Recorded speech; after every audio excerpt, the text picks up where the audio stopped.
Oman breaking ന്യൂസിലേക്ക് സ്വാഗതം. ഒമാനിലെ വിവിധ വാർത്തകൾക്കായി ഈ ചാനൽ സബ്സ്ക്രൈബ് ചെയ്യൂ. നികുതി വെട്ടിപ്പ് കേസിൽ പ്രതിയായ വ്യക്തിക്ക് സീബ് ഫസ്റ്റ് ഇൻസ്റ്റൻസ് കോടതി 6 മാസം തടവ് ശിക്ഷ വിധിച്ചു. 2 കുറ്റങ്ങളാണ് പ്രതിക്കുമേൽ ചുമത്തിയിരിക്കുന്നത്. യഥാർത്ഥ വരുമാനം കാണിക്കാതെ തെറ്റായ ടാക്സ് റിട്ടേൺ സമർപ്പിച്ചു. നിയമപ്രകാരം സമർപ്പിക്കേണ്ട ടാക്സ് റിട്ടേണുകൾ മനഃപൂർവ്വം നൽകാതിരുന്നു. ആദ്യത്തെ കുറ്റത്തിന് 6 മാസം തടവും രണ്ടാമത്തെ കുറ്റത്തിന് 1 മാസം തടവും 500 ഒമാനി റിയാൽ പിഴയുമാണ് ശിക്ഷ വിധിച്ചിട്ടുള്ളത്. ശിക്ഷകൾ ഒന്നിച്ച് അനുഭവിക്കണമെന്നും ഇതിൽ ഏറ്റവും ഉയർന്ന ശിക്ഷയായ 6 മാസം തടവ് നടപ്പിലാക്കാനും കോടതി ഉത്തരവിട്ടു. കൂടാതെ നികുതി ഇനത്തിൽ അടയ്ക്കാതിരുന്ന 34,379 ഒമാനി റിയാൽ ടാക്സ് അതോറിറ്റിക്ക് നൽകാനും കോടതി നിർദ്ദേശിച്ചു.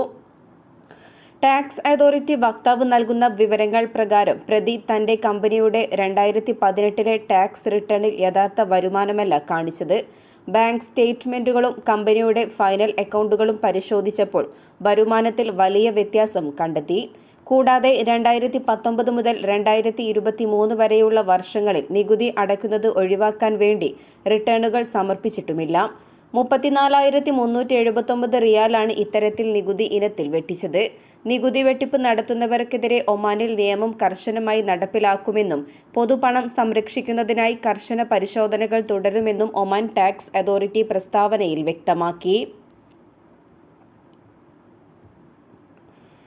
മസ്കറ്റ് ഗവർണറേറ്റിൽ 2025 വീടുകളിലും മറ്റ് താമസ സ്ഥലങ്ങളിലുമായി 661 തീപിടുത്തങ്ങൾ റിപ്പോർട്ട് ചെയ്തതായി civil defence and ambulance authority അറിയിച്ചു. കഴിഞ്ഞ വർഷം ഒമാനിലുടനീളം നടന്ന റെസിഡൻഷ്യൽ തീപിടുത്തങ്ങളുടെ കണക്കുകൾ പരിശോധിക്കുമ്പോൾ ഏറ്റവും കൂടുതൽ കേസുകൾ മസ്കറ്റിലാണ് റിപ്പോർട്ട് ചെയ്തത്.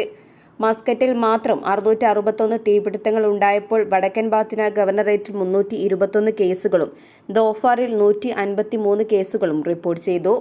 മിക്ക തീപിടുത്തങ്ങൾക്കും പിന്നിൽ വൈദ്യുതി ഷോർട്ട് സർക്യൂട്ടുകളാണെന്നും അതോറിറ്റി കണ്ടെത്തി.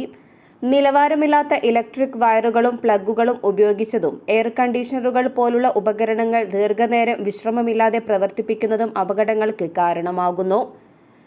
പാചകത്തിനിടയിലുണ്ടാകുന്ന അശ്രദ്ധ, ഗ്യാസ് സിലിണ്ടറുകളിലെ ചോർച്ച, കുട്ടികൾ തീപ്പെട്ടിയോ ലൈറ്ററോ ഉപയോഗിച്ച് കളിക്കുന്നത് എന്നിവയും തീപിടുത്തങ്ങളിലേക്ക് നയിക്കുന്നു. വീടുകളിൽ പുക കണ്ടുപിടിക്കാനുള്ള സ്മോക്ക് ഡിറ്റക്ടറുകളും അഗ്നിശമന ഉപകരണങ്ങളും സ്ഥാപിക്കേണ്ടത് നിർബന്ധമാണെന്നും അതോറിറ്റി ഓർമ്മിപ്പിച്ചു. അപകടമുണ്ടായാൽ ഉടൻ തന്നെ പ്രതികരിക്കാൻ ഇത് സഹായിക്കും. ഉറങ്ങാൻ പോകുന്നതിന് മുമ്പും വീടിന് പുറത്തേക്ക് പോകുമ്പോഴും അനാവശ്യമായ ഇലക്ട്രിക് ഉപകരണങ്ങൾ ഓഫ് ചെയ്യുക, അംഗീകൃത ഇലക്ട്രീഷ്യന്മാരെ കൊണ്ട് മാത്രം വയറിംഗ് പരിശോധന നടത്തുക തുടങ്ങിയ നിർദ്ദേശങ്ങൾ അധികൃതർ മുന്നോട്ടുവച്ചു. അടിയന്തര സാഹചര്യങ്ങളിൽ സഹായത്തിനായി 9999 എന്ന നമ്പറിലോ അല്ലെങ്കിൽ 2434366 എന്ന നമ്പറിലോ സിവിൽ ഡിഫൻസിനെ ബന്ധപ്പെടാവുന്നതാണെന്നും അധികൃതർ കൂട്ടിച്ചേർത്തു. മേഖലയിലെ സ്ഥിരതയ്ക്കും ഹോർമുസ് കടലിടുക്കിലെ സുരക്ഷിതമായ കപ്പൽ ഗതാഗതത്തിനുമായി ഒമാൻ നടത്തുന്ന ശ്രമങ്ങളുടെ ഭാഗമായി വിദേശകാര്യമന്ത്രി Sayyid Badr bin Hamad Al Busaidi Iran വിദേശകാര്യമന്ത്രി അബ്ബാസ് അറാഖ്ജിയുമായി കൂടിക്കാഴ്ച നടത്തി. ചർച്ചകൾ വളരെ ഫലപ്രദമായിരുന്നു എന്ന് എക്സ് പ്ലാറ്റ്ഫോമിൽ ബദർ അൽ ബുസൈദി കുറിച്ചു.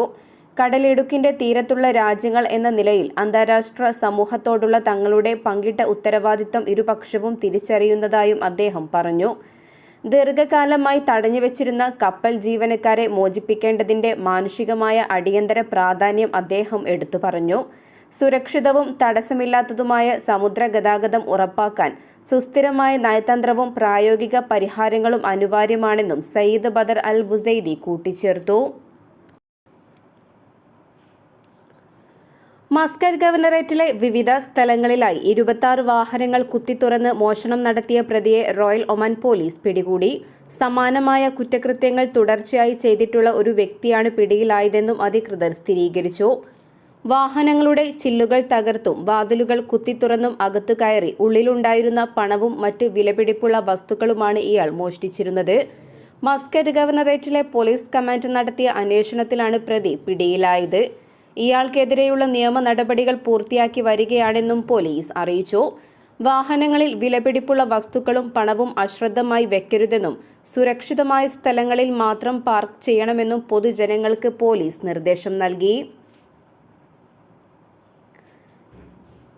കാലാവസ്ഥാ വ്യതിയാനം പോലുള്ള നിയന്ത്രണാതീതമായ സാഹചര്യങ്ങൾ കാരണം വിമാന സർവീസുകൾ തടസ്സപ്പെട്ടാൽ യാത്രക്കാർക്ക് സാമ്പത്തിക നഷ്ടപരിഹാരം നൽകാൻ വിമാന കമ്പനികൾക്ക് നിയമപരമായ ബാധ്യതയില്ലെന്ന് ഒമാൻ സിവിൽ ഏവിയേഷൻ അതോറിറ്റിയുടെ അറിയിപ്പ്.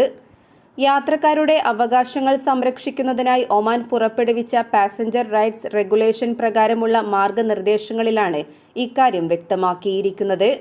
കനത്ത മഴ, പ്രകൃതിക്ഷോഭങ്ങൾ, രാഷ്ട്രീയ അസ്ഥിരത, സുരക്ഷാ ഭീഷണികൾ എന്നിങ്ങനെ വിമാന കമ്പനികളുടെ നിയന്ത്രണത്തിന് പുറത്തുള്ള കാരണങ്ങളാൽ വിമാനം വൈകുകയോ റദ്ദാക്കുകയോ ചെയ്താൽ യാത്രക്കാർക്ക് പ്രത്യേക സാമ്പത്തിക നഷ്ടപരിഹാരത്തിന് അർഹത ഉണ്ടായിരിക്കില്ല.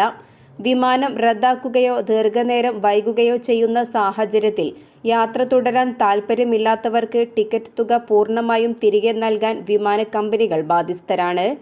പണമായോ ബാങ്ക് ട്രാൻസ്ഫറായോ അല്ലെങ്കിൽ ട്രാവൽ വൗച്ചറുകളായോ യാത്രക്കാരന്റെ സമ്മതത്തോടെ ഈ തുക നൽകാം.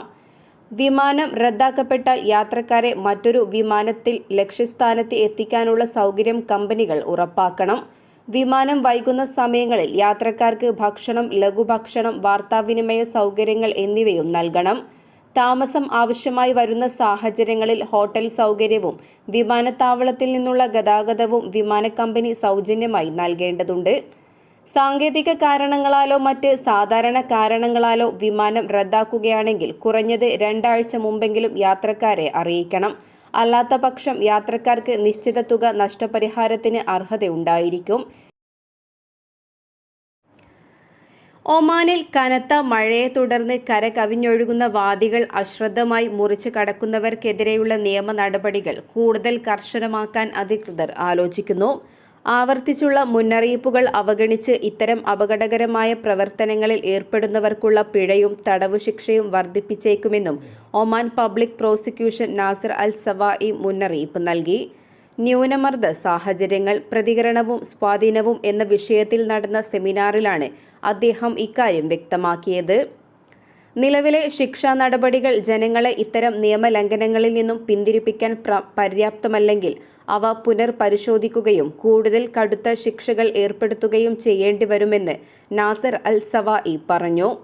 നിലവിലുള്ള ഒമാൻ ട്രാഫിക് നിയമത്തിലെ ആർട്ടിക്കിൾ 49 പ്രകാരം വെള്ളപ്പൊക്കമുള്ള വാദികൾ മനഃപൂർവ്വം മുറിച്ചു കടക്കുകയും അതുവഴി സ്വന്തം ജീവനോ മറ്റുള്ളവരുടെ ജീവനോ അപകടത്തിലാക്കുകയും ചെയ്യുന്നവർക്ക് 3 മാസം വരെ തടവും 500 ഒമാനി റിയാൽ പിഴയുമാണ് ശിക്ഷ. കാലാവസ്ഥാ വ്യതിയാനങ്ങളെ തുടർന്നുണ്ടാകുന്ന കനത്ത മഴയിൽ അധികൃതർ നൽകുന്ന സുരക്ഷാ നിർദ്ദേശങ്ങൾ അവഗണിച്ച് വാദികൾ മുറിച്ചു കടക്കുന്ന വാഹനയാത്രക്കാരുടെ എണ്ണം വർദ്ധിച്ചു വരികയാണ്. ഇത് പലപ്പോഴും വലിയ രക്ഷാപ്രവർത്തനങ്ങളിലേക്കും ചിലപ്പോൾ മരണങ്ങളിലേക്കും നയിക്കാം. യാത്രക്കാരുടെ ജീവൻ അപകടത്തിലാക്കുന്നതിനു പുറമെ ഇവരെ രക്ഷിക്കാൻ എത്തുന്ന civil defence and ambulance authority അംഗങ്ങളുടെ ജീവനും ഇത്തരം പ്രവർത്തനങ്ങൾ ഭീഷണി ഉണ്ടാക്കുന്നുണ്ടെന്നും അധികൃതർ ചൂണ്ടിക്കാണിച്ചു. മഴയുള്ള സമയങ്ങളിൽ വാദികൾക്കരികിലേക്ക് പോകാതിരിക്കാനും സുരക്ഷിതരായിരിക്കാനും അധികൃതർ പൊതുജനങ്ങളോട് അഭ്യർത്ഥിച്ചു.